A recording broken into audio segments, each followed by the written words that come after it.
All right, we're diving into some really interesting analysis that suggests a perfect storm might be brewing for NIO stock. And the whole idea hinges on this. A massive policy pivot from China's President Xi may have just given the company a huge, flashing green light. So let's get into it.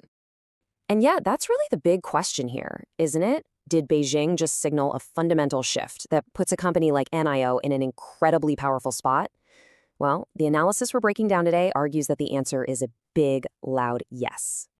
So here's how we're going to build the case. First, we'll look at that big policy shift. Then, we'll explain this really provocative idea called the Z put.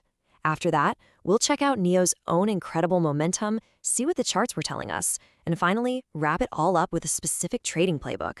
Let's get started. Okay, so the first, and you could argue the most important piece of this whole puzzle is this huge strategic change coming right from the very top of the Chinese government. Now, the source material is really clear on this. This is not a minor tweak. It's a massive pivot for China's entire economy. For years, their growth was all about exports, but that's slowing down. So the new game plan is to crank up domestic demand.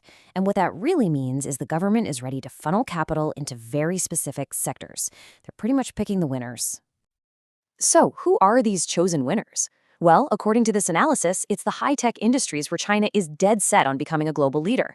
And when you know it, NIO sits right at the intersection of three of them: the whole EV ecosystem, advanced battery tech, and autonomous driving. This isn't just about a little subsidy. The source says this is a strategic government mandate. And that government mandate? Well, it leads us to one of the most powerful ideas in this whole analysis. This concept of a government-backed safety net for anyone investing in these chosen companies. This quote right here really nails the change in thinking. Because of all this high-level policy support, the argument is that NIO isn't just another car company anymore. No, it's now being seen as a key strategic piece of China's entire economic future. And that brings us to this critical term: the Xi put. So what is it? It's the theory that because Beijing has so publicly backed these sectors, it simply won't let a flagship company like NIO go under. And if that's true, it completely changes the risk-reward calculation for any investor. To make this super clear, just think about the Fed put, which you've probably heard of. It's that old belief that the US central bank will always jump in to stop a total market meltdown. Well, the Xi put is the exact same idea, just applied to specific strategic companies that are now vital to China's national interest. But here's the kicker. This government tailwind isn't just happening to some random company. The analysis is very clear. This new policy is like pouring rocket fuel on a fire that was already burning incredibly bright. And wow, this number says it all, doesn't it? We're talking 76%. Before any of this policy news even hit, NIO was already in what the source calls hypergrowth mode. A 76% jump in sales year over year is just staggering. It shows you the market was already eating up what they were selling. On top of that raw growth, you've got this huge psychological factor coming up.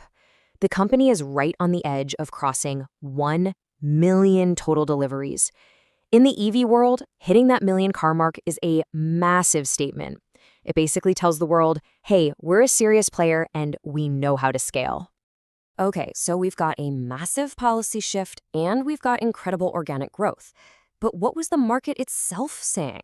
Well, this analysis makes a really strong case that the smart money might have seen this coming and that the stock chart was already whispering that a big move was on its way.